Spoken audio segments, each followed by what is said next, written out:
What's up, YouTube? I have sitting on the kitchen table, and also it wouldn't quite all fit. It's spread out into the floor a little bit, but I have in front of you today quite possibly the best free score of my life thus far. And well, the story behind all this stuff is my buddy, actually the one from the Onkyo home theater video.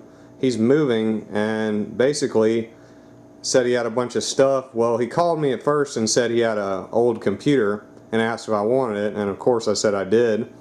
And then he called back and said he had a second computer, and I was already on the way, so I said cool.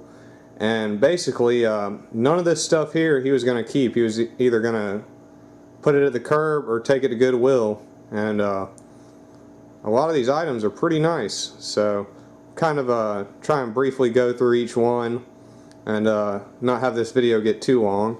But we'll go ahead to the back. We've got a little HP printer.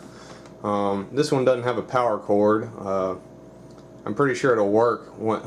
I did go ahead and order a power adapter off eBay. I know trying to revive an old printer is kind of a fool's errand, but I just wanted to see if it would come back to life, and it was only a couple dollars for the power supply. So one's on the way. If I had to guess, the reason this thing got shelved is the dreaded ink cartridges that cost more than the printer syndrome. This is not actually a Kenwood radio in this box. It's actually a Chrysler 6-disc CD changer. But there are some other goodies in the box, like some dash bezel components and some CD player removal keys and some other stuff. Have a fully functional Magic Chef brand microwave. Pretty nice modern looking microwave.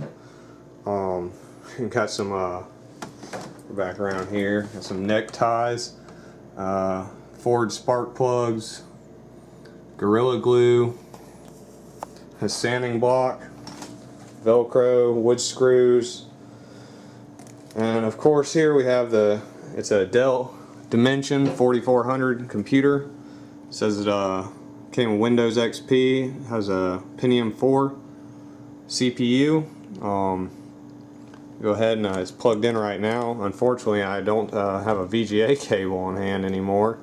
I've had plenty over the years, but got kind of out of messing with older computers and stuff for a while. But you can see it powers on, and the fans kick on and then kind of chill out after a while. So it seems like all I need is a monitor, and I'll have a good working computer.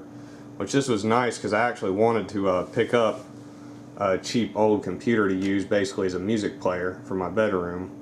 So this will probably fit the bill pretty nicely. It's a Nintendo DS XL, I think. It's got some games. It's got about 8 or 10 games, but most of them are like little kid, children's type games.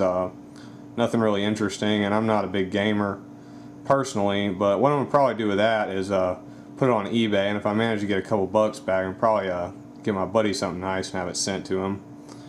But here we got another one of the two computers I received.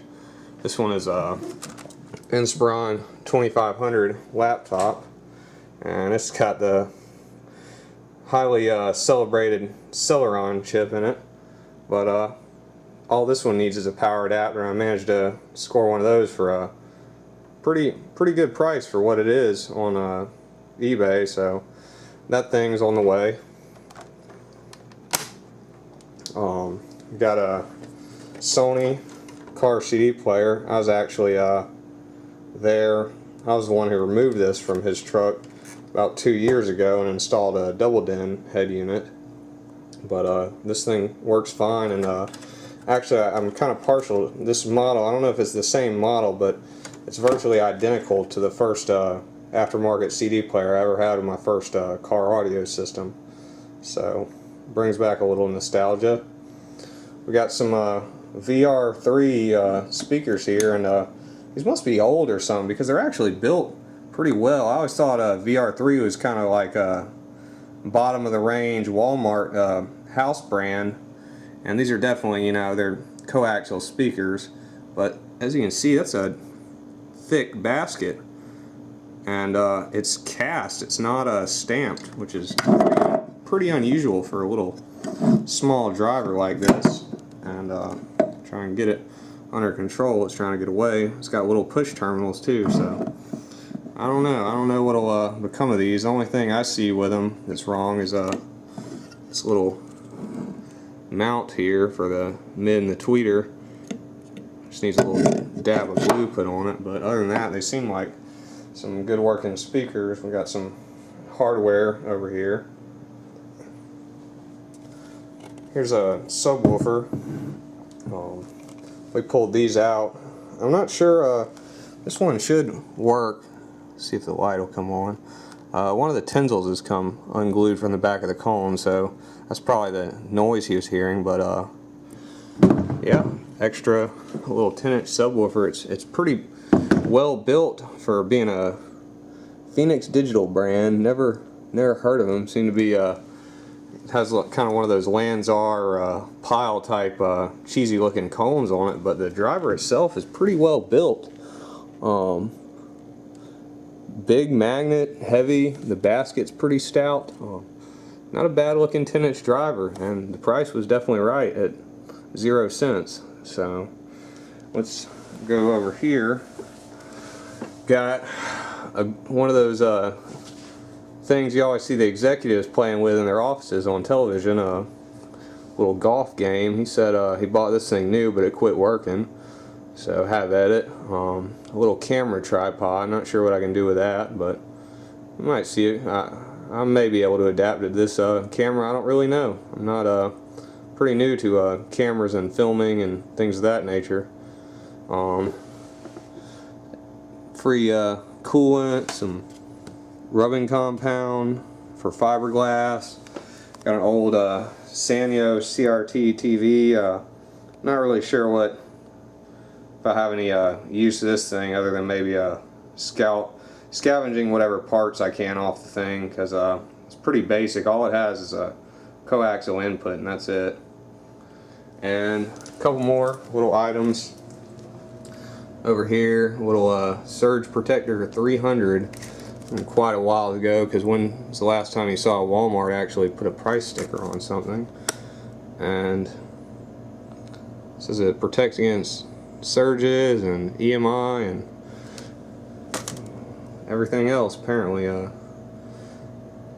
Some sandpaper, tape, spray paint, brake parts cleaner, just lots of general stuff, good stuff. And of course the Mac Daddy score, this massive old sander, Craftsman brand sander.